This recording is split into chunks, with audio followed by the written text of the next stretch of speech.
हरे कृष्णा। तो कैसे हैं आप सभी लोग। एक बहुत ही सुंदर श्लोक सिर्फ आपके लिए। श्लोक जरा ध्यान से सुनिए। अहो बत ममानात्मयम् मंद भागस्य पश्यतः भवच्छिदः पादमूलम गत्वा याचे यदंतवत्। अहो, मैं बड़ा ही दुर्भागा हूँ, मेरी मूर्ता तो देखो। मैंने संसार बंधन का नाश करने वाले श्री हरि के चरण कमलों में उपस्थित होकर वैष्णवी दीक्षा प्राप्त करके भी नश्वर पदार्थों की प्राप्ति के लिए ही संकल्प किया। कितना सुंदर श्लोक, जिसमें ध्रुव महाराज कह रहे हैं कि मैं बड़ा ही दुर्भागा हूँ। क्यों? वो अपनी ही बात बता रहे हैं, अपने हृदय की। कह रहे हैं कि चिंतामणि मुझे हाथ लग गई और मैंने उसे चिंतामणि ना समझकर केवल मात्र एक चमकने वाला कांच का टुकड़ा ही समझा। श्री भगवान ने मुझ पर प्रसन्न होकर मुझे दर्शन दिए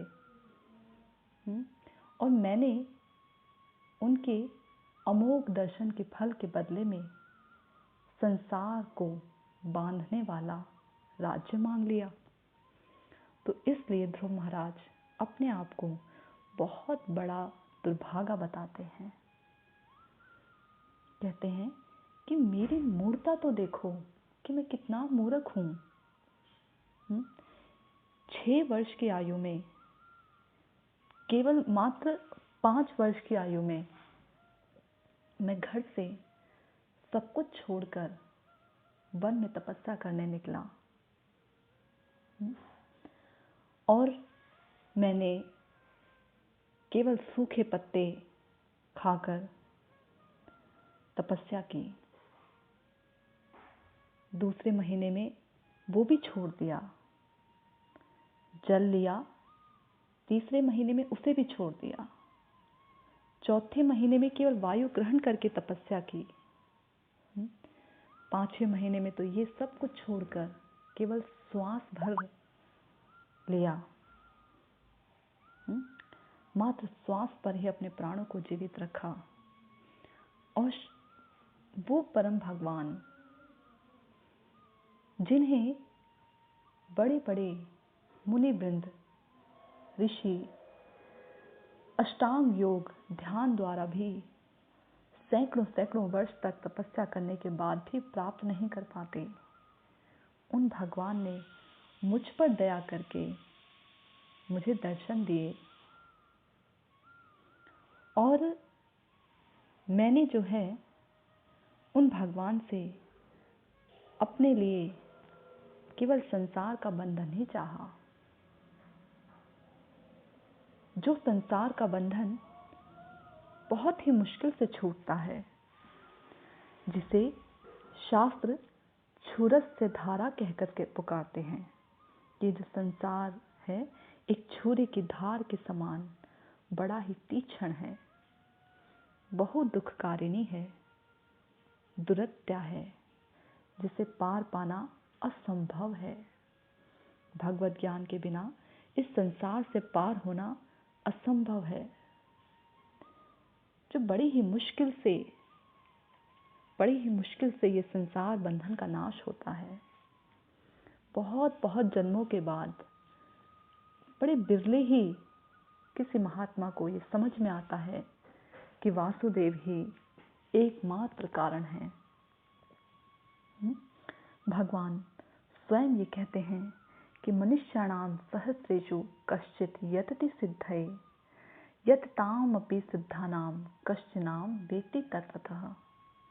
असंख्य जीवों में कदाचित कोई मनुष्य होता है, हजारों मनुष्यों में कोई कल्याण सिद्धि के लिए यत्न करता है, और हजारों सिद्धों में कोई मुझसे यानी मेरे भगवत स्वरूप से अवगत होता है। ऐसा भगवान स्वयं कहते हैं। मैंने उन्हीं भगवान को अपने हृदय में नहीं बल्कि साक्षात अपने सामने उपस्थित खड़ा पाया। ऐसा होने के बावजूद भी उस पर भी नारद जी ने, जो भगवान के अनन्य प्रेमी भक्त हैं, जिनके लिए ये कहा जाता है कि भव द्विधा भागवतास्तीर्थीभूता स्वयं प्रभो तीर्थि कुर्वन्ति तीर्थानि स्वान्तस्थेन गदाधृता। आपके जैसे सभी साधु स्वयं तीर्थ स्वरूप हैं। साधु लोग गदाधर श्री कृष्ण को निरंतर हृदय में धारण कर पापियों के पाप से मलिन हुए तीर्थ समूह को भी पवित्र करने में समर्थ रहते हैं। ऐसे नारद जी ने मुझे वैष्णवी दीक्षा प्रदान की, भगवत संबंधी ज्ञान प्रदान किया। कैसे मैं भगवान के चरण कमलों को अनायास ही प्राप्त कर लूं, इसकी शिक्षा उन्होंने मुझे दी।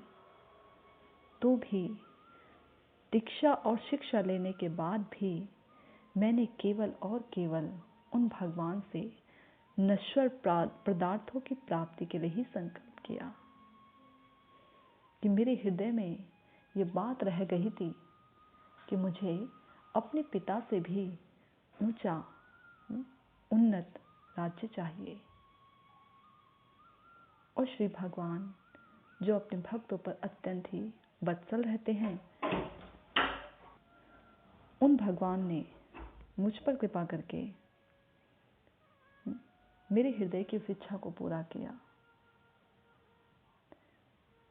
वास्तव में मैं बड़ा ही मूर्ख निकला, क्योंकि मैंने चिंतामणि हाथ में लग जाने के बावजूद भी उसे खो दिया, है ना सही बात।